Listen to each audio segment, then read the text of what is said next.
মানুষের সারা কি বলবো, মানে গতবারের থেকে তো অনেক অনেক গুণ বেশি সারা, স্বতঃস্ফূর্ত সারা, স্বতঃস্ফূর্ত একেবারে।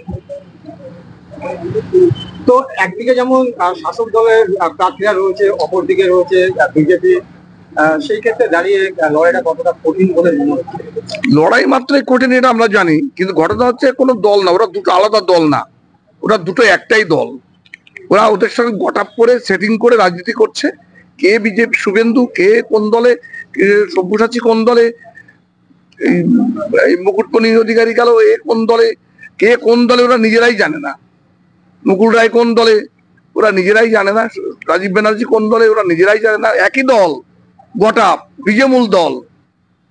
আচ্ছা, এক্ষেত্রে বিজেমূলকে আপনি যে বলছেন, তো বারংবার এই তৃণমূল সরকারকে তো বিজেপিরই করে তারাই প্রত্যেকটা মুহূর্তে চ্যালেঞ্জেস করছে, তাহলে কি করে এই কথাটা কোথায় চ্যালেঞ্জ করছে? বিজেপি প্রত্যেকটা নির্বাচনে আমরা দেখেছি, রাষ্ট্রপতি নির্বাচনে হোক, উপরাষ্ট্র নির্বাচনে, অনেক জায়গায় সরাসরি দোষারোপ যাতে না হয়, কখনো ভোটদানে বিরত থেকে, কখনো অনুপস্থিত থেকে, এমন ভাবে যে বিজেপির যে আনা বিলগুলো পাস করাতে সাহায্য করলো, তাতে বোঝা যায় পুরো গটাবে চলছে, কোনো পার্থক্য নেই। এবং দলটা যখন তৈরি হয়, কংগ্রেসের গর্বে জন্ম নিয়ে, কংগ্রেস থেকে বড় হয়ে, কংগ্রেসের বুকে ছুরি মেরে বিজেপির সঙ্গে যোগসাধন না থাকলে তৃণমূল কংগ্রেসের দল তৈরি হতো না।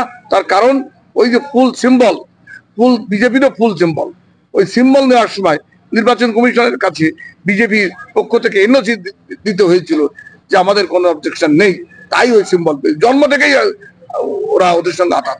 এবং ইস্যুগুলো তুলে ধরছেন সাধারণ মানুষের কাছে? আমরা ইস্যুর অভাব নেই, নাগরিকত্ব নিয়ে মানুষকে বোকা বানাচ্ছে।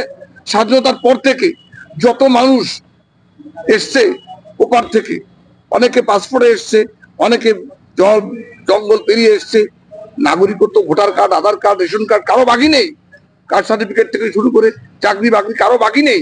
এটা একটা নাটক। বিজেপি সরকার আসলেই একটা নাটকের বাহানা তৈরি করে। আচ্ছা বলুন তো, 2003 সালে কি এমন ঘটলো? বাজপেয়ীর আমলে পাশ করতে হলো নাগরিকত্ব আইন, ওইটা ওদের বড় মাথা ব্যথা। নাগরিকত্ব আর কি, সবাই নাগরিক, we are all citizen. Why this question arise? নাগরিকত্ব নিয়ে তো বিজেপি এবং তৃণমূল বনগাঁ লোকসভা কেন্দ্রের মতুয়া ভোটের প্রচারে নেমে পড়েছে অনেক আগে থেকে। কংগ্রেস সেক্ষেত্রে অনেক পিছিয়ে, কভার আপ করবেন কিভাবে? কোনো পিছনের ব্যাপার নেই, মতুয়াদের মোহভঙ্গ হয়েছে।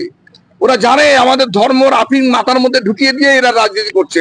পশ্চিমবঙ্গে বাম শূন্য, কংগ্রেস শূন্য করো করো, আর আমরা লুটে পুটে খাই, এই পলিসি নিয়েছে বিজেপি আর তৃণমূল। গতকালকে 24,000 ক্যান্ডিডেট ক্যান্সেল করা হয়েছে এবং তাদেরকে বলা হয়েছে 8 বছরের মাইনে ফেরত দেওয়ার জন্য।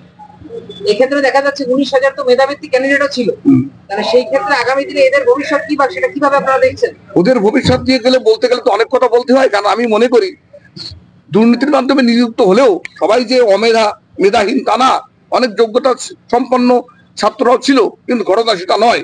আজকে এতদিন চাকরি করার পরে, একটা পেশায় নিয়োজিত হওয়ার পরে যদি তাদের চাকরি চলে যায়, একটা খারাপ জায়গা। কিন্তু ঘটনা কি, দুর্নীতি হয়েছে আমরা মানি, এইটা এখন করছে কেন নির্বাচনের আগে? যাতে বিজেপি তৃণমূলকে ডাইরেক্ট বলছে, ও তুমি 30 থেকে 35টা সিট বাংলা থেকে আমাকে দাও উপহার, তাহলে ওসব মিটে যাবে।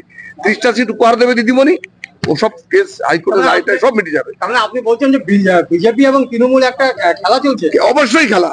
এরা এই যে রায় দিল যে চাকরি বাতিল 2016 সালের অ্যাপয়েন্টমেন্ট, তার মানে কি, যে তুমি রাজ্যের লোকে 30টা থেকে 35টা সিট দেবে, ও সব কেস মিটে যাবে, কিছু থাকবে না।